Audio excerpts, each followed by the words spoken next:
when we're thinking about this impact, since 2023, AI has been the board topic du jour almost universally on this one. And now it's 3 years later.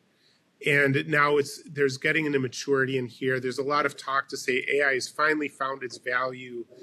How can, and now the new equation comes in, which is the cost of these models. So we weren't tangibly able to look at the cost of using some of these agents and some of these models. And now the bills are coming due as they're coming in. And so how now in 2026, how should kind of CTOs and CFOs, because now there's an evolution in this kind of dynamic, how should they think about it when they're looking at AI and their internal SDLCs and how they're developing software, as well as partnering with people when that might have better kind of capabilities and skills and experience? Really interesting question. Let me try to break it down. First of all, thinking about leadership, I mean, they saw the leadership at the very top has seen the potential impact for AI. They're looking around the corner almost and really pushing it. I think the challenge for many organizations is, getting that message, percolated all the way down and changing people's behavior. Everybody involved in this has to learn something new. That varies, and different organizations have a different capacity for that, different individuals, of course. And so that accounts for why, the pace of change varies quite a bit across different companies. Now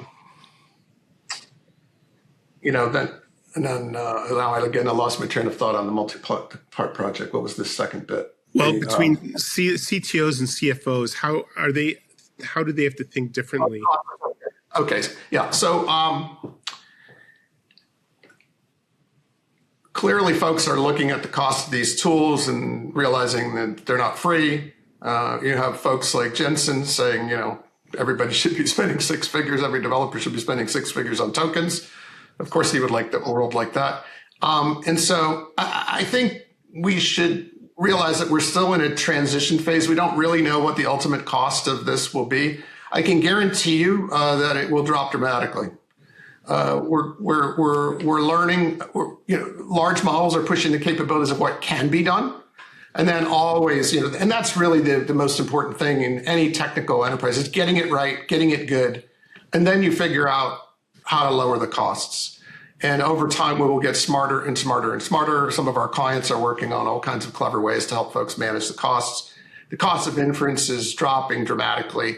I think if you look at NVIDIA's purchase of Grok recently, last year, purchase of Grok technology, that's a sign that they're very focused on lowering inference cost and improving the experience. And so this world of heterogeneous compute for inference and model proliferation will make it more complex. But as we gain confidence in using the tools and matching the right tool to the job, I don't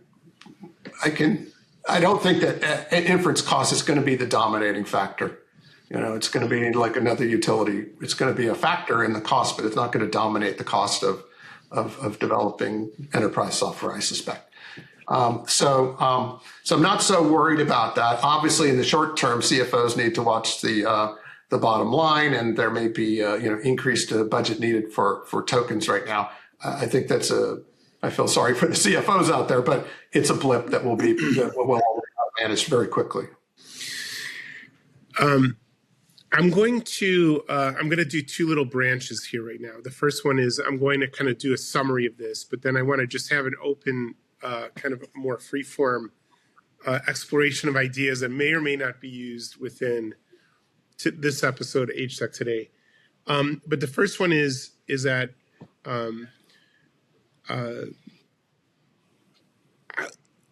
if everyone's using SDLCs? This is more kind of a strategy perspective now with organizations. There was a recent Sequoia article talking about how service firms are actually now delivering these processes as the product, and there's a change in there, and they're kind of investing in ventures that are trying to hack away at the SDLCs very rapidly and then offer those. And so the argument is that there's judgment versus intelligence. So you can have intelligence about how to build the code and the process, but what wins is going to be the judgment.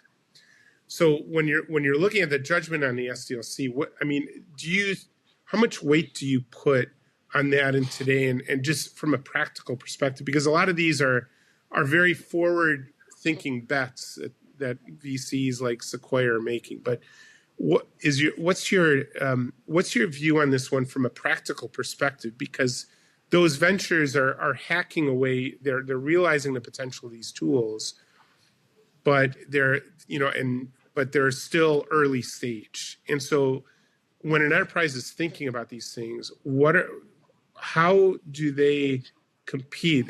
Are those new ventures going to become part of their toolbox? Is it going to change what's happening inside their organizations or how they partner with people? Very broad forward question, so nothing easy today. That's okay. I think for me, it comes down to know-how and infrastructure. You need a team that knows how to do what they need to do. And, we've already pointed out a few times that needs to be a diversity of skills, possibly cross-functional as well. And that's really the kind of put that know-how together and you can have more effective teams. You have to support those teams with infrastructure. So a very basic one is, access to the AI models. Everybody's turning on licenses and people are providing API access so they can switch models very easily, things like that.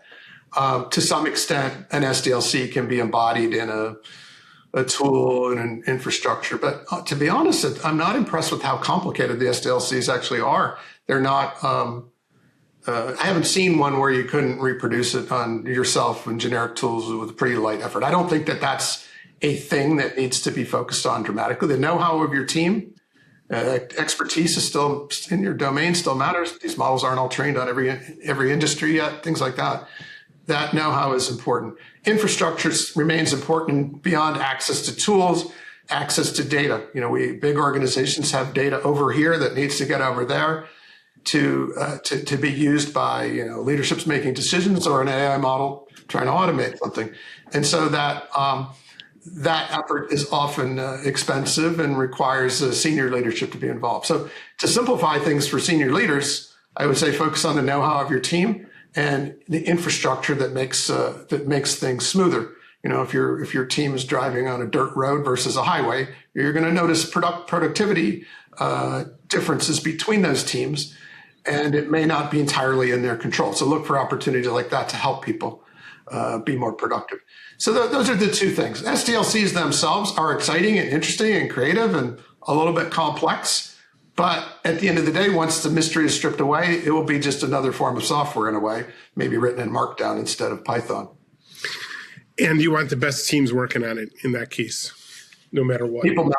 People will continue to matter, maybe even more so if highly productive people making even more important decisions now, and maybe somewhat fewer of them. That means they're just more important, the ones that you have. So your teamwork and the know-how of your team, critically important to your competitive advantage. Thank you, Tim. So in closing, I really appreciate the comments today. Now in AI, I'm going to do take 3. Okay. Thank you, Tim. So in closing, AI is here. AI is part of software. It's not the question whether software will change. It has been changing right now, and it will continue to change. And so the critical question right now is how organizations are going to put that AI into theirs, and how to really think of novel ways, AI native ways of adopting these processes to help them build and maintain their new kind of emergent approaches towards software and how they interact with their clients in the business. And so the difference, though, is that enterprises can do many, many pilots, but getting those in a sustainable production that has an innovative and competitive advantage are very different. And if organizations aren't paying attention to the right things that are coming in, then they're going to have a lot of opportunity cost as a result of that. So this is another episode of HTEC Today on AI and SDLC. We thank Tim, Chief AI Officer for HTEC, for your comments today, and looking forward to our next episode. Thank you.